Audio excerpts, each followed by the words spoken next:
guys, another day in another person's shop. Gonna see what I can get done today. So it looks like I gotta do an oil pan and get the Honda Bond put back on there, seal that up pretty good, and then pour some oil in this thing. Get that subframe put back on. They go on pretty relatively easy. I usually use, I have 4 jacks in access right now, so I'm gonna go ahead and use them. Basically, I put one on each jack point, jack it all up nice and level, a little bit at a time, put all the studs in, and this thing should be pretty good to slap the wheels back on it. And my job can be done today, and get it done, get it paid. So, Billy likes to get paid. I'm going to go ahead and show you guys how to do an oil pan real quick. If you guys don't know how to do it, this is how it's done. Okay, so as you guys can see, this was a turbo oil pan. It's been tapped so it could take the proper oil fittings and all the ANs. And the big fitting here for the hose. That way it fed the turbo, or excuse me, the return line for the turbo. So yeah, other than that, guys, I got to remove this and bring this back to an OEM pan because we can't just block all these off and make it look like crap. So they got me a new pan. I'm going to go ahead and rip this off. I don't know if you guys know anything about Honda Bond, but that's what they use to put this oil pan on, and it's usually a pain in the butt. So we're going to see how this goes. It was relatively installed, pretty recently, I guess within the last 2 years, and it just sat here. It's never been ran, it's never been heated up to temp, so I'm really hoping, cross my fingers, it comes off easy. So, yep.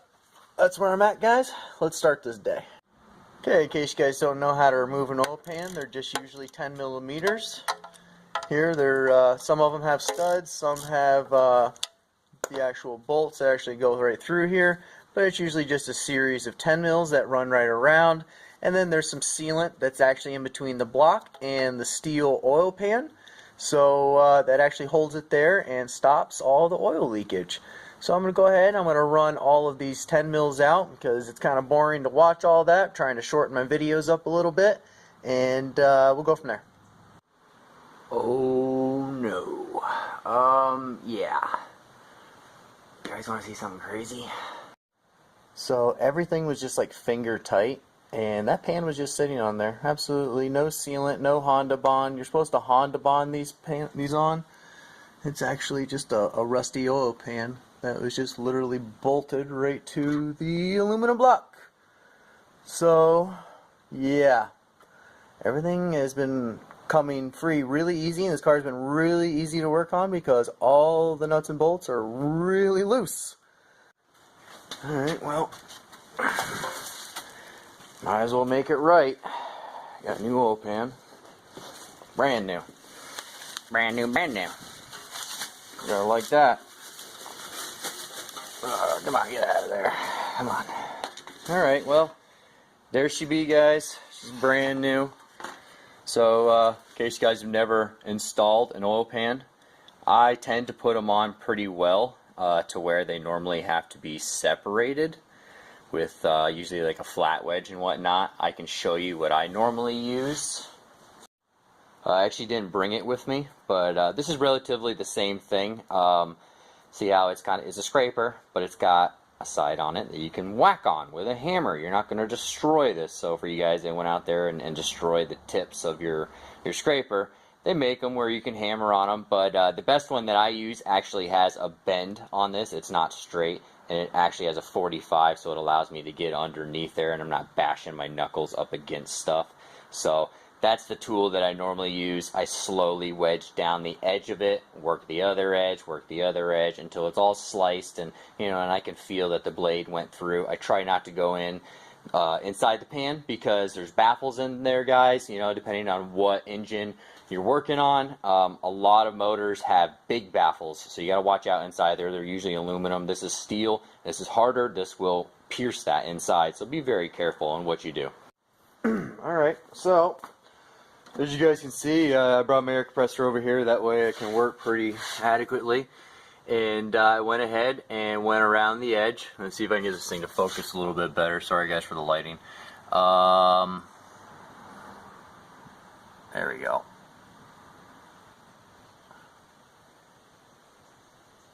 Okay, there you go. Sorry for the long focus. Takes a little while sometimes in this dark garage, but other than that, you guys can see you don't have to go crazy with it. Just kind of run over it real quick with the cookie.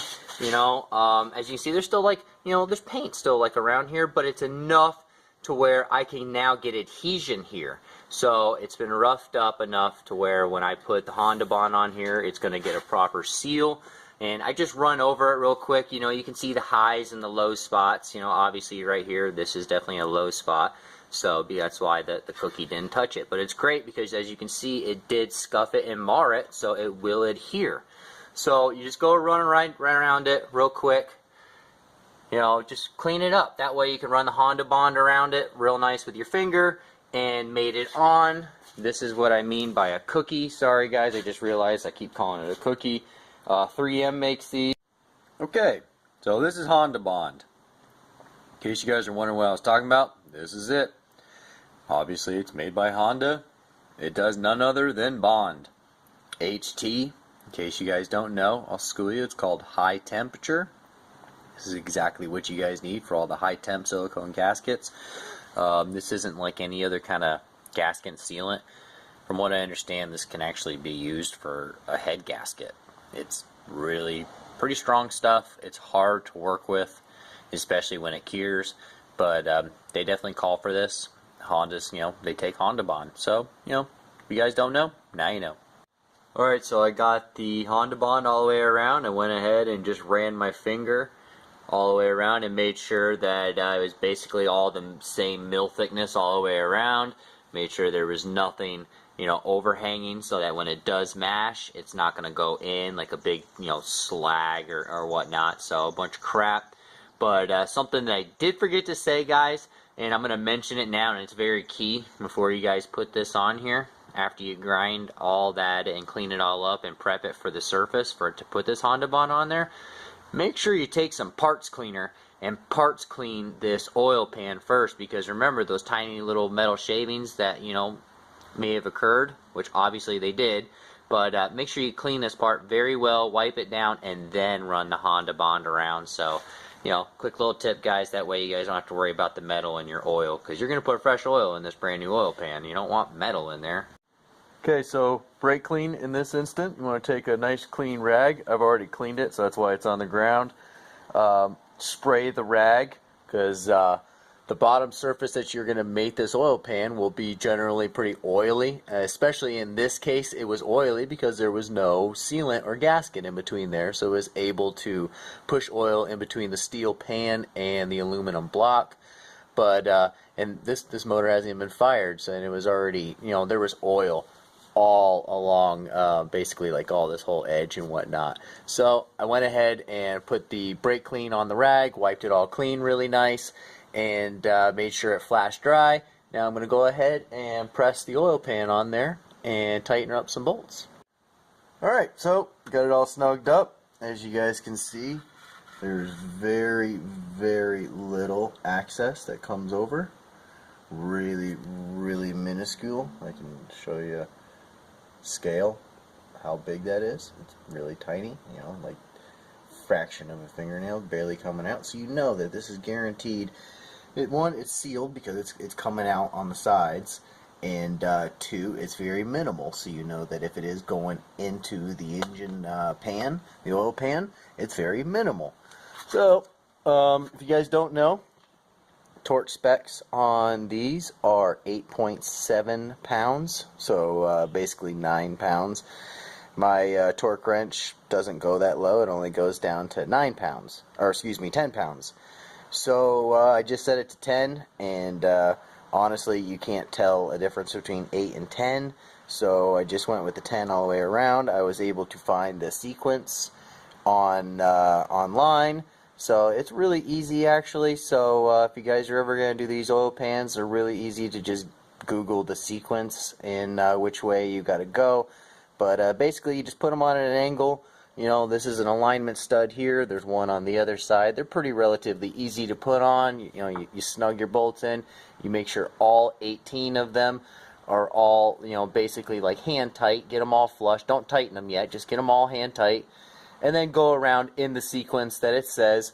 And you can go to like Honda service manual and whatnot, and I think that's ended up where I ended up finding it, something like that.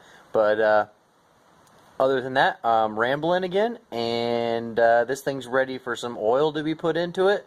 But I read the manual online. It says that you're supposed to wait up to 30 minutes before everything sets up. But honestly, I'm not going to put any oil in it today. I'm going to let it completely cure. That way I don't have any issues at all, because technically I can, because the car doesn't have to go. So now, take that cross member. It's got all the suspension and everything all attached to it. I'm just going to basically grab a hold of that and slide that right back over here underneath the car. Position it the best way I can. Just kind of pick it up and set it onto some jacks, and then jack it up into position. They're really easy to align, guys. You know, Honda made it real simple. Right here, you see this slot. There's actually real easy. The pin actually aligns right in there, really nice. And what I say by a pin, let me show you. So right there is the alignment pin that goes right into the socket. This is the driver's side, the passenger side, and then you see the steering yoke over there. That is the driver's side. So it's really easy. You got a body mount bolt here, body mount bolt here, body mount bolt here, and it's really, really simple. Alright, so I'll just slide it over there. I'll jack it up, and basically the hardest part is just making sure that this steering yoke goes in correctly. It does have a spline on it. You guys see the spline? Just align the teeth, and it goes in pretty relatively easy. You just want to kind of guide it in to make sure it goes in correctly, but real simple. I wouldn't say it was simple if it wasn't. But other than that, once this thing's in place, it just needs some end links because they were froze up. I ended up having to, fight them to get them off. You guys can, probably tell from the last video. But yeah, this thing's about ready to get buttoned up. Get some wheels back on it. It's real simple. Once this thing's buttoned back up, all I got to do is just slide the axles back into the carrier in one side and the other side the transmission. They just kind of, bang in there. They slip in with a quick pin. It's almost like a quick disconnect pin. You gotta give them pressure for them to come out, and you gotta give them pressure for them to snap in. So it's like a snap ring. So yeah, again, I'm rambling. You put that back on, bolt that axle nut back on, put the wheels back on it. You're about ready to go, about ready to roll and start this thing up. But that's not me. They didn't want me to do that. They just wanted me to do the header and the oil pan, and I think they were going to take it from there. I'm not real sure.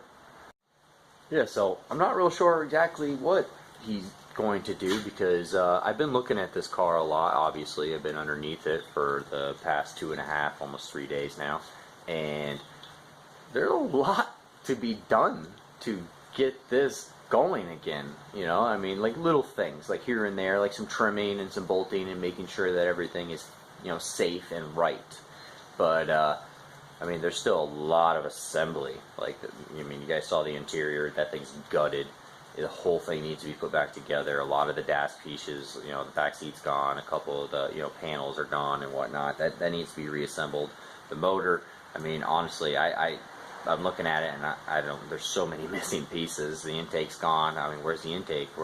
There's a lot of things that are missing, and I'm sure they're around the shop, but they need to get finagled back onto the car. So actually, when the owner gets here, he should be on his way now to see where I'm at. I'm going to let him know, hey, if you want someone else to finish the car up, let me know. But I can't put my name on the motor because I didn't build that. So honestly, if you wanted me to get it running, I'd have to tell him that I'd have to pull the engine, because I have to go through it to put my hands on it to make sure everything is at correct spec. Because this entire car, every bolt I've come across, except for the exhaust, I thought that, has been extremely loose. Like, just on there, just enough threads to say that it was on there. Some look like they were tight, but once I put the ratchet on there, it all broke loose. So the workmanship that was done to this was very, very low. So yeah, I'm going to wrap it up from here, guys. Like I said, I'm going to try and keep my videos a little bit shorter. They've been tending to, run about half hour or longer. So I don't know if you guys like the long videos. I don't know if you guys want them shorter or not, but let me know. Please let me know in the comment section. You guys tend to watch these and not comment at all. Let me know, guys. Please comment. You know, I kind of look forward to it every day, you know, signing on to see you guys' comments. So by all means, please give me a shout. You know, let me know if I'm doing a good job or not, and let me know if I'm not. Thanks, guys.